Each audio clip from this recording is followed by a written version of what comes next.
we gonna bring on my guy, Big Omar Miller. Like I said before, co-star on the new movie out, Sinners. I'm actually gonna see it right after we do this show today. Okay. I'm hyped about it. I mean, people been raving about this film. Most talked about movie in America. What to do, Big O? Say again. I need to go see it. Oh man, y'all sleeping on your boy. That's how y'all do me? Y'all wait till the second weekend? Stop that. You see how you doing me? It's been out 2 weeks? It came out, no, it's been out 1 week. All right. Leave me alone. I'm going tonight. Hey, how you know my money, my checkers and savings hasn't approved yet, okay? I'm trying to figure that out. Listen, we had a tutorial. Professor Coogler put out a tutorial that showed you how to watch the film regardless of your budget. Oh, okay, all right. I'm here to tell you. Is that we're real? Cooking up something special with this. It's one of the few films that actually lives up and surpasses the hype. I've never been in something so universally well received, honestly. Wow. I was going to ask you, I had a feeling that this might have been one of the projects that you've done that you felt like this is probably the best project I've been a part of. Is that the case? It's top tier. I mean, this is right up there with my personal favorites. This is up there with 8 Mile, with Miracle St. Anna. This is up there popularity-wise. I have never been a part of something that's been such a cultural movement and celebrated so much for its cinematic components. Because the movie, if you're a movie person, the movie's beautiful. Yeah. And if you're a part of the culture, forget about it. This is something that, like you were just saying, it's the most talked about film in America, low key the world. Hey, tell us a little bit about the director of the film, Coogler. Tell us a little bit about him. I couldn't be more impressed with my man. Ryan Coogler is the young man who your audience will know that he directed Black Panther. He directed the sequel, Wakanda Forever. He resurrected the Rocky franchise by directing Creed, and by Michael B. Jordan for your boxing fans by directing Creed. And he directed a wonderful small film called Fruitvale Station about the murder of Oscar Grant. Now, the young man isn't even 40 years old. And when you see this film, you'll understand why that's a factor, because the movie's deep. It has popcorn movie elements, but it sits on you. And once you leave the theater, this is something you're going to keep thinking about. I promise. Anybody who's seen it, I'm sure they'll jump on the comments. You're going to keep thinking about this film, and that's why people are going back to see it again and again. For you in this film, was this a film you had to audition for, or was there a role specific to you for this film? Crazy, because both are true. So Hollywood's a funny business. Ryan wrote this directly for me, this role in this piece for me. Ryan came up to me 15 years ago when he was still a student, and I was receiving an award for the war film, Spike Lee's war film, Miracle of St. Anna, at a film festival. And he came up to me and he was like, "Hey, bro, I love your stuff. One of these days we're going to work together." People say that all the time. I'm sure they say it to you guys, and I like to be encouraging. And because who am I? I'm not a dream killer. And so I encouraged him. And next thing I know, he's Ryan Coogler. Yeah. He's like the foremost director of the generation. Yeah. Well, then I get this phone call, 12, 13 years later, that he's got something for me. They asked me to audition, which was bizarre. But because it was him and because he's been so respectful, I was like, yeah, no problem. So I went in the audition. Bro is so humble that when I got there, he apologized. for having you come in the audition. I'm not. This is part of my job. Yeah, you know what I mean. So it's like that's part of what I have to do. Yeah. But he's so humble, and this has been the hallmark of my experience with him.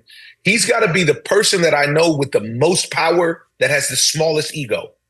He is ego free, and it allows him to get so much done because he's really focused on the work and not himself and his own greatness. So we all run around and talk about his greatness. Because once you see the film, you'll understand. This kid doesn't miss, man. He doesn't miss. Omar, when was it a time reading scripts, shooting a movie? You guys filmed this in Louisiana, correct? Yeah, New Orleans, all around New Orleans. Was it a moment it hit you as like, man, we got one? Yeah, it's funny that you say that because it was like you were on set. Okay. There was a period where we were making the movie and it was a hard movie to make. We were shooting in New Orleans in the summertime. It's burning up hot. I'm from Mosquitoes Louisiana. all over the place. And the movie takes place over one day. So the majority of it takes place over one day. So we're hot. There's all kind of chiggers and mosquitoes. Alligators walked on the set. Crazy stuff is happening.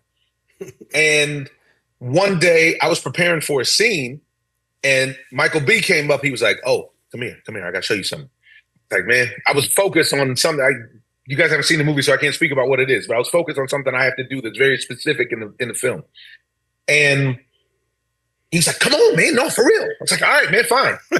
I'm not the kind of person, I don't like watching myself on screen. I don't like watching myself when we're working. He grabbed me, and the editor had put together like 5 or 7 minutes of the footage that we had shot to date. And we were probably about 2 months into filming. And it was captivating. Wow. I mean, it was like crazy footage. The way it looks, the way it sounded, the way we all looked. And I looked at him. I said, "Ooh." I said, "You think?" He said, "We got one." Yeah. This one of them ones. He said it Johnny on the spot. Yeah. And it felt like that. And when you see the film, you really understand it's a trippy thing, because I actually believe each and every person that comes on camera. And as though that may sound like it's not a big deal, it's a big deal. Yeah, 100%. Because I'm highly critical of my own work and of the work that I'm in. Yeah. And this one is up to code on every single level that you can ask for. I promise. Yeah, because the best movies have that. Like, whether it's Baby Boy, Goodfellas, like every authenticity, believability, it matters. So that sounds. It really matters. It really matters. I also think you deserve honorable mention, because for the first time in history, somebody has equated Baby Boy with Goodfellas. Hey, that's pretty awesome.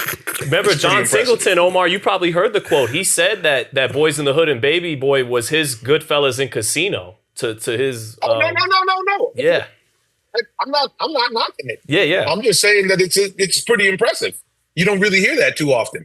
But you're right. These films have this sort of, the better films, the films that stick with you, the films that you run back, whether it's on DVD or you run back in the theater, whatever, are the kind of movies that you identify with somebody in the movie. Might be 2 lines in a scene or whatever. You see yourself in some way. And what I'm seeing with this picture is, in all honesty, Americans in particular, especially where we are as a country, are seeing themselves and their society all over this film. It's beautiful. Hey, Omar, I'm from Louisiana, so I go back 2 or 3 times a year. Down there, it's different. Like, there's plantations still around that you can go visit and feel the culture. Did you guys feel like this is the perfect place to shoot this movie because of what you feel when you're around New Orleans? No two ways about it. The movie takes place in Mississippi, although we shot in New Orleans. Yeah. My family's from Mississippi, so I know exactly what you're talking about. Yeah. There is a feeling to the South that's just soaked in history and culture that you can't get around even if you wanted to. Yeah. And this isn't something you could have shot on a soundstage. This isn't something that we could have shot in Los Angeles. This needed to be in the South. Yeah. And when you see the film, you'll understand why, because a lot of those elements are in play. But strangely enough, although the film takes place in 1932, it's extremely modern and extremely relevant to today. That's why people are connecting with it. You can't open up social media without seeing something from Sinners. Yeah, I was about to say, there's a lot of excitement around this film. And like I said, I'm going to see it as soon as we wrap up here. We've seen in the past, and even in recent time too, where movies are connected to a boxing night, a night of boxing promotion. They connected to. Do you feel like this is a fight Sinners should have been connected to? This fight going down next week in Times Square? Not exactly, but I can see some links. Because we got a lot of this fights coming up this weekend, and not just Times Square. The fights in Saudi, the fights in Times Square, the fights in Vegas. Yeah. It's a big week for boxing. Yeah. And what the movie does, the movie celebrates a community coming together for an event. So in that, there is a connection to how we come together in the boxing community. Right. For, hey, it's a Shawn Porter fight. Hey, it's a Canelo fight. It's a Joshua fight, etc. You said we. I heard you say we. You a part of the boxing community? Yeah, he If I'm not a part of the boxing community, what I'm doing on the podcast? No, let's jump. I've seen Omar in some small fights at StubHub. Yeah. He has to be considered part of the boxing community. Yeah. The district. Hey, Your audience will love this because once you see the movie, but it be your own people. Yeah. Unbelievable. I wouldn't expect it from Shawn. Hey, well then shoot. Hey, some of us was in the house, some wasn't. Hey, I think we know what.